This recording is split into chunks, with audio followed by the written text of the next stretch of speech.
একজন সাহাবীর নাম বলি, সাদ বিন মুয়াজ রাদিয়াল্লাহু আনহু। নাম শুনেছেন? তোমরা তো শোনো নাই মনে হয়। সাদ বিন মুয়াজ এত ভালোবাসতেন নবী তাকে যে তার মৃত্যুতে রাসূল সাল্লাল্লাহু আলাইহি ওয়াসাল্লাম এত কষ্ট পেয়েছিলেন। সাদ বিন মুয়াজ আনসার সাহাবী ছিলেন। তার একার দাওয়াতে প্রচেষ্টায় মদিনায় বহু মানুষ ইসলাম কবুল করেছিল। এই মানুষ খন্দকের যুদ্ধে তার গায়ে একটা তীর লাগে, প্রচুর রক্ত প্রবাহ হয় এবং তিনি মারা যান, শহীদ হয়ে যান। এই সাদ বিন মুয়াজের জানাজায় 70,000 ফেরেশতা অংশ নিয়েছিল এবং আল্লাহ রাব্বুল আলামিনের আরশ এই বান্দার মৃত্যুতে কেঁপে উঠেছিল। আপনাকে বলতে চাচ্ছি, এই সাদ বিন মুয়াজ রাদিয়াল্লাহু আনহুর কবরেও চাপা দেয়া হয়েছে, দুই দিক থেকে চাপা দেয়া হয়েছে।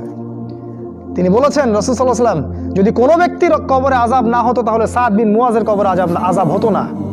তার কবরেও প্রশ্ন হয়েছে এবং চাপ দেওয়া হয়েছে। কবরের জীবন কেমন করে আপনাকে বুঝাবো, কিভাবে বুঝাবো আমরা?